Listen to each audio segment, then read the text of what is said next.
Bien-aimés frères et sœurs, vous connaîtrez la vérité et la vérité vous affranchira. Ça, c'est pas moi qui le dis, c'est la Bible qui le dit. Mais moi, je vous dis mieux. Vous connaîtrez la vérité historique, notamment celle de vos ancêtres kémites, et vous aurez une vision globale de ce que c'est que la vraie souveraineté politique. J'ajoute, vous reviendrez à la spiritualité africaine ancestrale et vous comprendrez les enjeux de l'indépendance économique. Et pour terminer, vous accepterez votre identité culturelle kémite et vous obtiendrez deux choses. La première, c'est la paix. La seconde, c'est le développement, à une condition. L'unité de toute l'Afrique noire, l'unité de tous les Noirs du monde entier. Otep à tous, bienvenue sur la chaîne des panafricanistes par essence, par conviction et par excellence. Celle des citoyens kémites par nécessité et obligation de combat. Nous sommes une chaîne qui n'est guidée que par nos ancêtres et rien que par les ancêtres qui appartiennent à l'égrégore du monde noir. Par conséquent, nous ne croyons en aucun Dieu venu de l'étranger. Toutefois, cette vidéo n'est aucunement destinée à inciter à la haine ou à la violence, car nous menons un combat qui est d'abord et avant tout spirituel, intellectuel et démocratique. Ensuite, il est politique, géopolitique et géostratégique, contre l'impérialisme, le colonialisme, le néocolonialisme et l'endocolona, qui sont tous qualifiés de crimes contre l'humanité. Nous menons ce combat sur la base du principe fondamental que nous avons hérité de nos ancêtres kémites, qui est celui de la Mahat, c'est-à-dire solidarité, vérité et justice. Vous êtes donc en droit de connaître la vérité et nous avons l'obligation de vous dire la vérité, rien que la vérité, afin que justice soit rendue au continent africain. Et ça, c'est notre modeste contribution dans cette noble lutte en faveur de la souveraineté, la dignité, la solidarité et l'unité africaine. C'est exactement ça que nous appelons le panafricanisme. Oh, bien-aimés frères et sœurs, aujourd'hui nous allons essayer d'analyser le discours de Assimi Goïta au sommet Russie-Afrique. Et nous allons essayer de faire un parallèle avec le discours de Ibrahim Traoré. Je vous ai déjà dit, je pense vous l'avoir dit, que le discours d'Ibrahim Traoré n'était pas diplomatique. J'ai l'impression qu'il n'était même pas préparé. Il est venu faire on appelle ça un coup de gueule. Tu viens, tu déverses tout ce que tu as et puis bon, ta colère sur les gens parce que la situation est dure. Nous le savons, c'est vrai. Mais nous avons vu un Assimi Goïta bien assis dans ses bottes et qui vous parle de la diplomatie, qui évoque, qui connaît la situation internationale, qui appelle chien par chien, chat par chat. Là où Ibrahim Traoré vous a parlé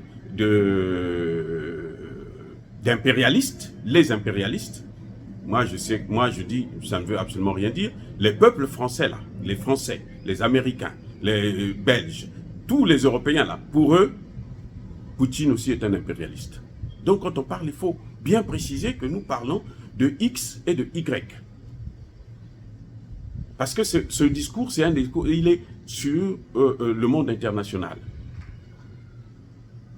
Assimi Goïta connaît la diplomatie et connaît les relations internationales, les affaires internationales. Il les connaît, il maîtrise. C'est d'ailleurs pour ça il a, on le comprend bien puisqu'il a un ministre des Affaires étrangères qui est formidable, un premier ministre qui est excellent. Donc c'est normal qu'on puisse constater cela. Monsieur Assimi Goïta a fait un discours très très fort. Il a frappé, mais alors, je dis bien, il a frappé au haut niveau. Ça, c'est vraiment... j'ai l'impression qu'il est sorti de la guerre des armes et il prend lui-même la mesure de la guerre diplomatique. C'est-à-dire que c'est hallucinant de l'écouter, d'écouter ce discours. Et il y a trop de vérité. D'abord, M. Assimi Goïta remercie la Russie. Il reconnaît que la Russie, il fait le bilan des relations qu'il a entretenues jusque-là avec la Russie. Il dit que depuis que nous sommes avec les Russes, on a constaté que il y a une montée en puissance de notre armée, il y a eu renforcement de capacité de notre armée, ce qui a permis à ce que notre armée puisse combattre les terroristes, éviter maintenant, on n'attaque plus par exemple des bases militaires, on n'attaque plus des villages comme on le faisait avant, parce qu'il y a l'aide de la Russie. Ça c'est très important, la reconnaissance. La reconnaissance et le remerciement. Notre armée monte en puissance parce que nous sommes en relation avec la Russie, parce que nous travaillons avec la Russie, parce que la Russie a renforcé les capacités de cette armée-là. On est passé de la défense à l'offense. Assimi Goïta l'a dit. Et ça, c'est reconnaître ce que Vladimir Poutine a fait pour lui, pour le pays. Et il a précisé, pour bien comprendre que ce qu'il dit c'est la vérité, il dit non, mais ceux qui étaient avant, les puissances de l'OTAN, écoutez bien, l'OTAN, eux, ce qu'ils faisaient, c'est qu'ils entretenaient les terroristes pour nous maintenir, nous, dans la dépendance. Donc, ils maintiennent le terroriste là et ils font de nous des éternels dépendants. Que ce soit eux qui viennent travailler dans notre pays et piller le pays comme on le sait. Ça, c'est une vérité, mais alors, c'est fracassante. Il a rappelé, la guerre, le terrorisme dans le Sahel vient de l'œuvre des Occidentaux en Libye. Parce que l'OTAN, il a précisé, l'OTAN a attaqué la Libye, a détruit la Libye, a dévasté la Libye. C'est pour ça que nous, aujourd'hui, au Mali, dans le Sahel, au Burkina Faso, au Niger, nous avons le terrorisme. Bien-aimés frères et sœurs, ça seulement là, vous dites que, Monsieur le Président, vous pouvez maintenant même vous taire. Parce que vous avez tout dit. C'est déjà trop important. Parce que ce qu'il a dit là, il protège le Burkina Faso. Il protège le Niger, le coup d'État qui est là en Niger en ce moment. C'est une façon de dire, pour ceux qui comprennent bien, il est en train de dire qu'au Niger, le coup d'État que vous voyez là, hein, c'est les mêmes effets, c'est les mêmes causes que ce que nous avons subi nous. Donc ne soyez pas surpris que le Niger puisse passer par la même voie. Et il tend la main aux Nigériens, au général Tchani, que la voie là, pour régler ce problème-là, c'est avec ces gens-là. Parce que ceux qui sont avec vous là, ceux que Bazoum a menés au Niger, ce sont des criminels, ce sont des bandits, ce sont des brigands, ce sont des terroristes. Ce sont eux qui sont à l'origine de la situation que nous subissons aujourd'hui dans le Sahel. Il est en train de dire à son frère, qui est là à côté, Ibrahim Traoré, que mon frère, mets l'orgueil de côté, demande le renforcement des capacités, appelle les Russes qu'ils viennent former les gens sur place pour voir le résultat le plus rapidement possible. Au lieu de tourner chez les Turcs, tourner chez les Chinois, appelle les Russes, ils ont déjà fait les preuves au Centrafrique, ils ont fait les preuves chez moi, au Mali. Voilà le message qui est en train de passer, le message subliminal qui est en train de passer. Et c'est ça que Vladimir Poutine voulait entendre. Monsieur Assimi Goïta, mais alors, il a été formidable. Il a été formidable. Assimi Goïta demande à la Russie de renforcer les capacités. Qu'est-ce qu'on appelle le renforcement des capacités? Et le transfert de technologie plutôt. Le transfert de technologie vient comment? Mais par la formation, par l'éducation. Il demande à la Russie de donner encore plus de bourses aux étudiants maliens, aux étudiants burkinabés, aux étudiants nigériens, aux étudiants africains. C'est ça qu'il faut pour que nous, demain, nous puissions être nous-mêmes aussi capables de fabriquer nos armes. C'est ce qui a manqué à Ibrahim Traoré. Quels sont ses objectifs? Quand vous lisez son discours, c'est-à-dire qu'il il y a plein de grandes choses qu'il dit, mais on ne voit pas ses objectifs. On ne voit pas, on ne sait pas ce qu'il cherche. Il cherche la guerre contre les anciens présidents, ceux qui sont là avant. Il veut que tous les pays puissent avoir des présidents de son âge. Vous voyez là où la situation se pose. Assimi Goïta a été réconciliant avec l'Union africaine, avec la CEDEAO. Il dit, nous allons travailler avec eux. Nous, ce que nous voulons, c'est le respect de notre souveraineté, de nos objectifs stratégiques. Et là, nous voulons défendre nos intérêts dans ces institutions sous-régionales, africaines, c'est-à-dire l'Union africaine, la CEDEAO. Nous ne voulons pas rester hors. Eh oui, Assimi Goïta n'a pas déclenché la hache de guerre contre les Africains, contre les dirigeants africains. Non, ce n'est pas son problème. Ce n'est pas les dirigeants africains qui sont les ennemis de l'Afrique. C'est vrai qu'ils ne jouent pas leur jeu, mais ils ne jouent pas leur jeu. Pourquoi? Parce que leur maître leur impose un certain comportement. Vous croyez que tous nos chefs d'État sont bêtes? Non. Vous croyez que Bazoum est idiot? Non. Mais Bazoum est condamné parce que Bazoum a été amené là par ces gens-là. Celui qui paye les musiciens, c'est celui qui dicte la musique qu'il veut entendre. Donc Bazoum, ce qu'il est en train de faire, ce que Bazoum était en train de faire là, créer une milice pour anéantir complètement l'armée nigérienne, afin que l'OTAN et cette milice-là puissent prendre le contrôle du pays. C'est quoi? Vous croyez que Bazoum est bête? Mais c'est parce que il est soumis. C'est parce qu'il est contrôlé. C'est pour ça que vous voyez que Issoufou n'est pas rentré. Et c'est Issoufou qui l'a amené là. Issoufou n'a pas voulu se mêler de ça. Quand il est venu, on lui a dit tout de suite, on a dû lui dire tout de suite que non, mais attention, regarde ce qu'il est en train de faire. Regarde comment il est en train de vendre notre pays. Donc c'est ça que toi tu veux? C'est là que Issoufou s'est retiré tout de suite. Et la CEDEAO, qui ne comprend rien, envoie maintenant Patrice Talon. Donc vous voyez, Assimi Goïta a été très diplomate. C'est vraiment, là, vous sentez la diplomatie. C'est un cours qui est là. Quand vous faites la comparaison entre l'intervention d'Assimi Goïta et l'intervention d'Ibrahim Traoré, les deux sont dans la même situation de crise sécuritaire. Occasionnée, engendrée, préparée, entretenue par les forces de l'OTAN. Assimi Goïta dit, ce sont les forces de l'OTAN. C'est grâce à la Russie que nous sommes en train de faire face avec efficacité. Donc, c'est ça. Assimi Goïta, je disais tantôt, qu'il demande le renforcement des capacités. Ça, c'est capital. La formation des étudiants. Puisque nous n'avons pas assez de moyens, donnez-nous des bourses, accordez des bourses à ces enfants. Accordez des bourses. On a peu de présidents africains qui pensent à ça. Peu, très peu de présidents. Quand on envoie les bourses là, ils prennent leurs enfants, ils envoient, et leurs enfants vont là-bas pour faire n'importe quoi, ils ne réussissent pas.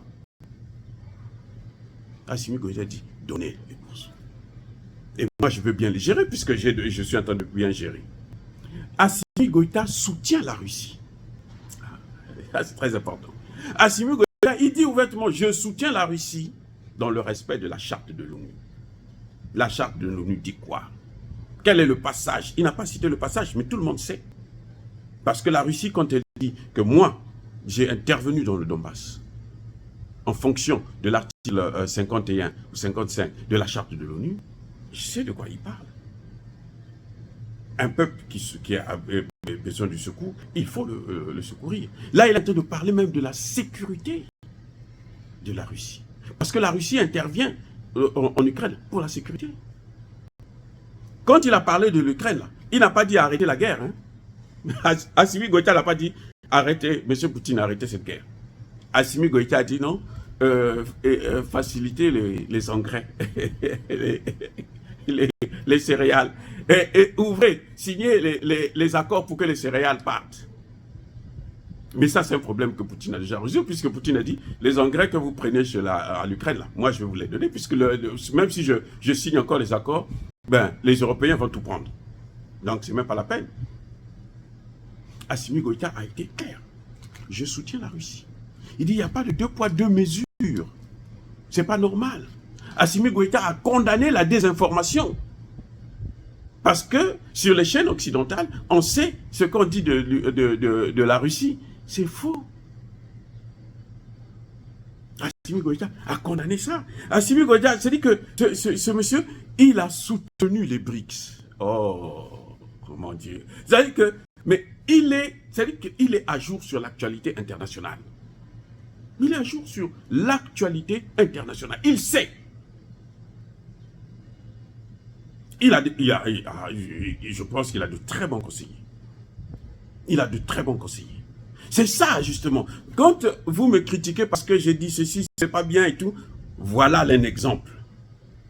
Voilà un exemple d'un discours où vous n'avez presque rien à dire.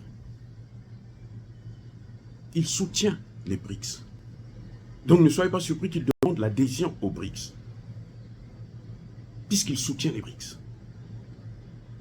Il dit que ça dit qu'aujourd'hui, les institutions de l'ONU et autres là ont échoué. Les Bretton Woods, ils ont échoué. Le FMI, la Banque mondiale, ce sont eux qui ont plongé le monde dans la catastrophe. Nous soutenons les initiatives des BRICS, notamment avec la création d'une banque d'investissement. Ce qui nous permettra de régler un certain nombre de problèmes au niveau des infrastructures, ainsi de suite. Assimi Goïta dit que nous n'avons plus besoin d'un monde où on est là, on ne fait que dominer les autres, où on marginalise certains. Qui fait ça? C'est l'OTAN. Ce que fait l'OTAN, c'est quoi? La marginalisation. La marginalisation. Ce que fait l'OTAN, c'est ça. C'est-à-dire que personne n'a donné aux États-Unis le droit de gouverner le monde. Mais ils se sont autoproclamés les maîtres du monde. C'est eux qui gouvernent le monde. Donc ils doivent dire ce qu'ils veulent, ils doivent faire ce qu'ils veulent. Assimi Goïta dit non, c'est pas comme ça. Vous voulez toujours dominer les autres, vous voulez marginaliser les autres. C'est pas comme ça. Ça, c'est pas les relations internationales. Mais c'est ce que dit Poutine. Comment voulez-vous qu'ils s'entendent pas bien avec Poutine avec un tel discours? C'est ce que dit Poutine. Deux poids, deux mesures. Le non-respect de la charte de l'ONU, la domination, la marginalisation. C'est ça. Mais Poutine, qu'est-ce qu'on fait? On est en train de le marginaliser. On est en train de le marginaliser. Donc, c'est vraiment un discours exceptionnel. Il y a une autre chose que j'allais dire, que Assimi Goïta, que j'allais oublier plus tôt, qu'Assimi Goïta a dit, c'est l'instrumentalisation et la politisation de la question des droits de l'homme. Vous voyez le procès, le mandat d'arrêt contre Poutine, c'est ça qu'on appelle l'instrumentalisation et la politisation des droits de l'homme. Et Assimi Goïta condamne ça. Donc Assimi Goïta est en train de dire à la communauté internationale, au monde entier là, que ce que vous êtes en train de faire à Poutine, c'est pas bon. Ou bien ce que vous faites chez nous, parce qu'il parle de lui-même d'abord, mais aussi Poutine. On le voit, les dossiers des droits de l'homme, quand on voit l'armée en train de monter, on tue des terroristes, ils disent non, non, non, non, non, non, les violations des droits de l'homme. Poutine va sauver des enfants, violation des droits de l'homme. Mandat d'arrêt international. C'est ça l'instrumentalisation. Donc là, il se met, c'est-à-dire qu'il parle, il aide Poutine, il soutient Poutine et il se soutient lui-même. Et on voit bien la différence avec Ibrahim Traoré, qui est venu, qui s'est lancé en croisade contre les autres chefs d'État africains. Parce que ces chefs d'État ne l'aident pas, parce que... Et vous savez, ce qui est en train de se passer au Burkina Faso, si l'OTAN n'intervient pas là, c'est parce qu'il y a d'autres chefs d'État qui disent non. Vous avez vu en Libye là, ils savent que maintenant là, s'ils commettent une erreur en Afrique, ça va être grave. Donc quand il y a des chefs d'État qui disent non, non, on ne veut pas, ils se disent non, on va calmer le jeu. Tu ne viens pas faire la guerre contre ceux qui sont avec toi. Parce que tu ne peux pas mener deux guerres en même temps. La guerre contre l'OTAN et la guerre contre les Africains, les chefs d'État africains qui sont là avant toi. Non. Paul Biya l'a dit à François Hollande, ne reste au pouvoir, pas celui qui veut, mais celui qui peut. Donc s'ils sont là, c'est qu'ils ont bravé ces Occidentaux-là. C'est vrai que pour la plupart, ce sont les Occidentaux qui les guident. Ils sont devenus comme des caniches, des Occidentaux, des paillassons. Mais ce sont des diplomates, il faut les respecter comme tels. Et je salue, encore une fois de plus, je félicite le président Assimi Goïta pour son discours éloquent, avec des vérités très très fortes, qui devraient en tout cas bousculer la communauté internationale, mais dans un langage approprié surtout. Pas dans un langage d'affrontement. Non, on ne fait pas ça. C'est la diplomatie là. Il y a un peu d'hypocrisie dedans. Il y a même le mensonge dedans, dans la diplomatie. Mais Assimi Goïta a été formidable et je félicite ceux qui ont préparé son discours, ceux qui ont travaillé avec lui pour préparer ce discours. Parce que j'ai l'impression que Ibrahim Traoré n'avait même pas préparé de discours puisqu'il ne lisait pas. Donc il s'est dit, bon, je vais aller faire mon coup de gueule et puis voilà. C'est pas ça la diplomatie. Parce qu'après, la réalité va te rattraper. Nous saluons, je pense que si le président Assimi Goïta, plutôt Ibrahim Traoré peut écouter mon discours, mes vidéos, je pense qu'il peut prendre quelque chose qui peut l'aider. Parce que moi, je souhaiterais qu'avec les efforts qu'il est en train de faire là, il faut qu'après la transition, qu'il soit lui-même candidat pour avancer. Parce qu'il ne faut pas que tous ces efforts s'arrêtent là. Il faut qu'il continue. Ça, c'est mon souhait. Pour lui, pour Assimi Goïta, et probablement pour Tchani, s'il a bien compris la leçon, parce que Tchani a bien précisé que lui, il ne peut pas travailler sans le Burkina Faso et le Mali, puisque ils sont dans la même circonscription et les terroristes agissent dans les trois pays là de la même façon. Donc, il faut les prendre en étau avec les autres pays et ça demande une collaboration avec le Mali et le Burkina Faso. Donc, s'il a compris ça aussi, je pense que quand ils vont avancer avec ça, quand ils vont aller vers vraiment les élections pour avoir un président élu, il faut qu'il se présente. C'est tout. Sauf s'il ne réussit pas sa mission, à ce moment qu'il parte. Mais s'il réussit sa mission, je crois qu'on ne change pas une carte qui gagne. Car chez nous, en Afrique, ce qui compte, ce n'est même pas la démocratie, mais c'est un bon dirigeant. C'est pour ça que d'ailleurs, Ibrahim Traoré a toujours mon soutien. Dire cela, c'est inciter à la haine ou à la violence. Non, il n'y a pas colère. Encore une fois de plus, bien aimés frères et sœurs, je persiste et je signe. Soyez bénis, abondamment bénis par le Dieu des Kémites et par nos ancêtres angélisés. Mais que tous ceux qui persécutent le continent africain le pillent et le déstabilisent, qu'ils soient noirs, blancs, chinois, arabes, indiens, qu'ils soient punis, maudits, foudroyés, neutralisés, effacés, écrasés par ce Dieu des Kémites et par nos ancêtres angélisés. Vive l'Afrique éternelle, je dis et j'assure.